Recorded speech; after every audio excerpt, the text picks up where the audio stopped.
But I think it's probably got to be rewarding and satisfying to see how the community has supported you. Absolutely. Like I said, I was the last one to be convinced that this was going to work in Ord, and I'm happy to say I was completely wrong about how the business is going to work, our local customers. I mean, when we come in, we have people at the bar, and out-of-towners will come in, and our locals will just chat them up. They're like built-in salespeople for us.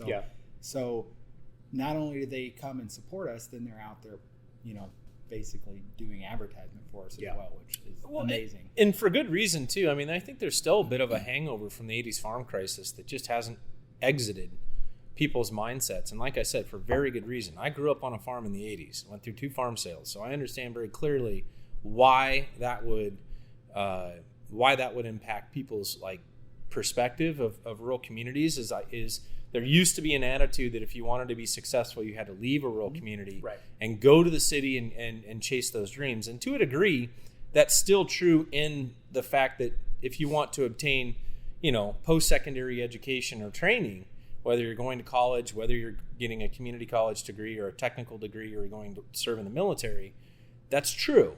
But more importantly, I think rural communities now understand not just the importance, but the opportunity that exists and bringing those folks back like Mike, or recruiting, people like my wife and I to the community, and that entrepreneurship is a natural transition opportunity for those families that come here and say, one of the spouses doesn't want to work that job that they came here anymore for what was the original reason why they came here, like me. And entrepreneurship provided me a pivot and a step to stay here, as well as, like we said again prior to starting recording, is that we wanted to be purpose-driven and actually make a difference in the community through job creation, investment. Cool factor is important. I really think so. Yep. And it brings people to town that would have never been to town. Right.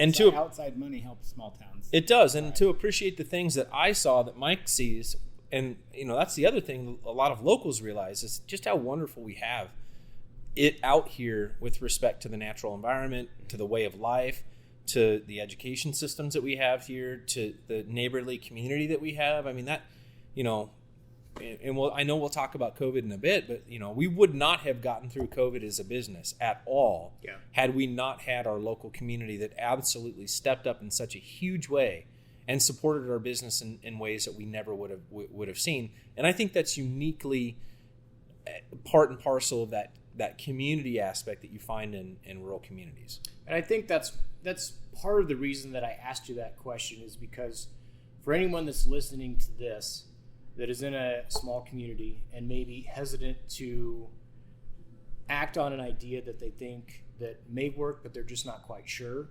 that while there's no guarantees, just because you're in a small community doesn't mean that can't work because of things like social media. Yeah, it's a lot smaller world now. Yeah. To get your message out. Yeah. And it can be easier to connect with opportunity. I think that's one of the things sometimes is people, like I said, they look through that lens of that 80s farm crisis hangover, and things have diversified themselves in a way where, you don't necessarily have to be tied to agriculture to be able to live in a place like Ord. Right. Now, it's super important. It still drives the overall economy, and I don't want to discount any of those things because, as I will say, as a step aside, one of the great things and fun things about being a brewery is we're also a value-added ag manufacturing facility. So local ag inputs are an important part of what we do, and we hope that we can create a new market with having this little brewery here. So it certainly are things that I think that are valuable to be honest with you about. But also, too, is I think in my experience as an economic development professional as well, both in the city and then out here in rural Nebraska, is when I would look at business failures, almost none of them were for a lack of opportunity in rural communities. It had more to do with just poor operator commitment or burnout. I mean, that's another big part of it. Is it wasn't that they weren't making money or they weren't finding opportunities. It was because being a business owner is really hard. Yeah. And people just get tired of it, and they want a little more stability than sometimes what a business can offer. Yeah.